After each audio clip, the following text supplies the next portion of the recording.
안녕하세요. 오늘은 오랜만에 앉아서 이야기를 하려고 하는데요. 아기가 지금 곤히 자고 있어요. 그래가지고 지금 후다닥 카메라를 켰어요. 시간이 없으니까 빨리빨리 하겠습니다. 썸네일 보고 다들 좀 놀라셨을 것 같은데, 제가 로맨스 스캠을 당했다는 게 아니고 당할 뻔한 것도 아니고 그냥 시도를 당할 뻔했다는 그런 얘기인데요. 저도 확실히 모르겠어요. 그게 뭐 로맨스 스캠인지 아닌지도 모르겠는데, 일단 제가 겪은 경험을 한번 이야기를 해보려고요. 제가 유튜브를 시작을 하고 얼마 뒤에 이제 인스타를 또 시작을 했는데, 처음에는 그게 공개였어요. 지금은 비공개로 해두었는데, 제일 큰 이유가 세상이 참 좀 무서운 곳일 수도 있겠구나 라는 생각이 들 수도 있는 경험을 해서, 그래서 비공개로 돌렸어요. 이제 인스타를 시작을 하고 이제 얼마 안 돼서 제 사진마다 어떤 사람이 좋아요를 눌렀는데, 보니까 이름은 일본인이었고, 그 사람 인스타에 들어가 보니까 한 대여섯 개의 사진이 있었는데, 자기 혼자 찍은 사진, 아들하고 둘이 찍은 사진이 몇 개가 있고, 그리고 먼 바다에 떠있는 배 위에서 찍은 사진, 뭐 이런 것들을 올려놨더라고요. 근데 딱 누가 봐도 꼭 싱글 데디 같은 느낌의 사진들을 올려놓고, 그리고 무엇보다 그 프로필 사진이 아들이랑 둘이 같이 찍은 사진인데 너무 낯이 익은 거예요. 유명한 사람의 얼굴하고 너무 비슷한 거예요. 그 냉장고를 부탁해 나오는 샘킴 셰프 있잖아요. 근데 그때는 그 이름도 잘 몰라가지고 이거 거기에 나오는 사람이랑 너무 비슷한데? 라고 생각만 하고 그냥 넘어갔어요. 그 다음날도 또 좋아요를 누르더라고요. 중년의 남자가 얼굴도 준수하고 생각 있게 생겼다, 막 그런 식으로 생각을 했는데, 조금 느낌이 이상해가지고 기억을 더듬어서 한번 네이버에 샘킴 인스타라고 한번 쳐봤어요. 근데 딱 봤는데 거기에 사진들이 그 일본인 남자 그 인스타 그 사람의 사진이랑 똑같은 거예요. 그걸 보고는 바로 소름이 돋더라고요. 이건 뭐지? 이 사람은 왜 이렇게 하는 거지? 그리고 그 사람이 올린 사진의 그런 설명 같은 거에 막 행복, 뭐 평온 이런 느낌? 막 이런 식으로 글을 달아놨더라고요. 생각 있는 척. 아무튼 그런 거를 보고 이거 혹시 로맨스 스캠을 시도하려고 이렇게 작업을 한 건 아닌가? 라는 생각이 딱 들었어요. 제 인스타 그 설명글을 보면 싱글맘이라고 제가 해놨기 때문에 혹시 그런 건 아닌가? 라는 의심이 들더라고요. 그리고 그 계정에 올라온 사진들이 다 제 사진에 좋아요를 누른 날에 올린 사진들이더라고요. 아무튼 그래서 바로 꺼림칙해서 비공개로 바로 돌렸어요. 그리고 나서 한 그 다음 날인가 보니까 그 계정도 사라져 있고, 제 사진에 눌려 있었던 좋아요도 다 사라져 있더라고요. 아무튼 그러고 나서 또 며칠 후에는 어떤 일이 있었냐면, 이번에는 어떤 사람이 팔로우 신청을 했어요. 보니까 백인 남자예요. 이번엔 백인 남자인데 좀 중년스러운 백인 남자고, 자신의 독사진이 있고, 친구랑 같이 찍은 잘 나온 사진이 있고, 뭐 차 안에서 플렉스 하는 느낌의 사진이 있고, 또 먼 바다에서 배 위에서 찍은 사진이 하나 있는 거예요. 근데 또 순간 섬뜩한 거죠.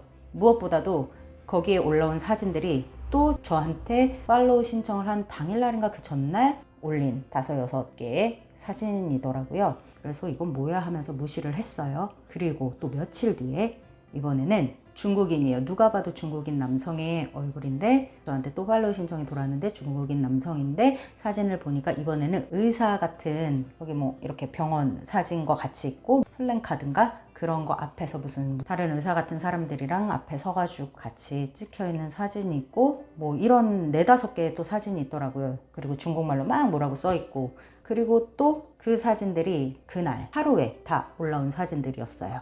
그러니까 제가 또 무슨 생각이 들었을까요? 얘는 뭐야? 하고 바로 치워버렸죠. 그런데 또 며칠 뒤에 같은 사람이 하는 짓인지 아닌지는 모르겠지만 포기를 모르는 것 같아요. 이번에는 백인의 여성, 쭉쭉 빵빵 이쁘게 생긴 여성의 그 프로필 사진을 가진 사람이 바바란가 뭐 백한가 막 이런 이름인데, 저한테 팔로우 신청을 한 거예요. 여태까지 저한테 팔로우 신청을 하셨던 모든 분들은 다 한국 여성분들이었어요. 제가 지금 말한 저한테 팔로우 신청하려고 했던 그 도용한 남자들 빼고는. 근데 이번에는 쭉쭉빵빵 백인 여성 언니였던 거예요. 근데 저는 또 여기서 의문이 들었던 게, 내 계정은 지금 비공개인데 나랑 전혀 연관이 없어 보이는 사람이 어떻게 나를 찾았지? 라는 의문이 먼저 들었어요. 이 사람이 내 유튜브를 본 것도 아닐 텐데 또 들었던 생각은 뭐냐면 이제 남자로 하다 안 되니까 내가 여자를 좋아한다고 혹시 생각하고 이렇게 또 언니를 도용을 해서 나한테 이렇게 팔로우 신청을 하는 건가? 라는 생각까지 했어요. 아무튼 그것도 가볍게 무시를 했죠. 그냥 저는 처음에는 그 뭐 삭제하는 것도 몰랐어요. 그냥 가만히 놔두니까 2, 3일 뒤에는 그냥 없어지더라고요. 그래서 이게 불과 한 달 안에 다 일어났던 일이에요. 이렇게 이상한 사람들이겠죠. 이상한 사람들이 저한테 팔로우 신청을 한 게. 그러니까 저는 그냥 그런 생각만 들더라고요. 아, 그 사기를 치려고 계정을 만들어서 접근을 하는, 그리고 혹시나 제가 싱글맘이라고 타겟으로 삼은 건가, 내가 되게 약해져 있는 순간에 허점을 이용해서 사기를 치려고 다가오는 그런 나쁜 사람들인가 라는 생각이 들었어요. 그래서 궁금한 게 저는 인스타를 이번에 본격적으로 처음 하는 거였고 그렇기 때문에 잘 모른단 말이에요. 궁금했던 게, 그래서 다른 분들도 인스타를 하시는 다른 분들에게도 이런 일이 자주 일어나는지 그게 좀 궁금해요. 그래서 혹시라도 아시는 분들은 댓글을 좀 달아주셨으면 좋겠습니다. 유튜브로 응원해주시는 구독자분들에게 저희의 일상생활을 사진으로도 공유를 하고 싶어서 만들었던 인스타인데, 그래서 공개로 하고 싶었지만 아무래도 제가 두 아이를 책임져야 하는 그런 어른 가장의 입장으로서 좀 무섭기도 하더라고요. 그래서 본의 아니게 비공개로 돌렸어요. 그리고 정신을 좀 더 바짝 차리고 살아야 되겠다라는 생각도 들었어요. 혹여 그래서 인스타를 하시는 분들 중에 그런 경험이 있으시면 조금 조심하시라는 의미에서 말씀을 드렸고요. 또 혹은 또 인스타로 어떤 제가 아직 알지 못하는 범죄가 될 만한 그런 일들을 알려주시면 너무 감사드릴 것 같아요.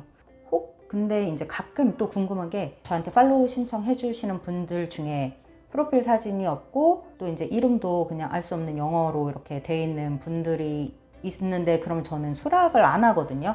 근데 그분들이 혹시나 제 구독자분들인데 저의 인스타를 팔로우하고 싶어서 그렇게 하시는 분들이 있을 수도 있잖아요. 저한테 DM 맞나요? 저한테 DM을 주시면 수락을 해드릴게요. 또 하나 궁금한 게 또 하나 있는데, 보면은 또 팔로우를 해주시는 분들 중에서 좀 많은 분들이 보면은 여성분이신데 그분 인스타 계정에 들어가 보면 뭐 당일 부업, 카톡 그런 그 스크린 캡처를 해놓은 사진들, 뭐 몇 천만 원 입금 어쩌고저쩌고 막 이런 사진들이 많은 그런 분들이 좀 많더라고요. 근데 이분들은 순수한 마음으로 제 인스타를 팔로우를 하시는 건지 아니면 또 다른 목적이 있는 건지 그게 좀 궁금해요. 만약에 정말 제 유튜브를 보시고 저를 응원하고 싶으신 마음에 그냥 본인이 일하는 계정을 가지고 저를 팔로우 해주시는 분들이라면 정말 감사한 거고요. 그리고 또 생각난 김에 하나를 뭘 더 말을 하자면, 보이스피싱도 한국에선 되게 유명하잖아요. 옛날부터도. 제가 당할 뻔한 적이 있어요. 이거는 정말 당할 뻔한 건데, 되게 흔한 그 경찰청 수법으로 어떤 거였냐면 2009년도였을 거예요. 아마 제가 호주에 있다가 1년 뒤에 잠깐 한국을 방문을 할 일이 있었어요. 그때까지만 해도 보이스피싱이 좀 이게 많이 유명하진 않았던 것 같아요. 유명했는데 제가 떠날 그 2008년 당시까지만 해도 잘 없었던 것 같아요. 그래서 전 잘 모르는 상태에서 왔다가 들어갔는데, 1년 만에 들어갔는데 그때 당시에는 이제 좀 유명해진 상태였죠. 근데 저는 모르고 있었고, 한국에 들어가자마자 번호를 개통했는데 뭐 2, 3일 만에 모르는 번호로 전화가 오는 거예요.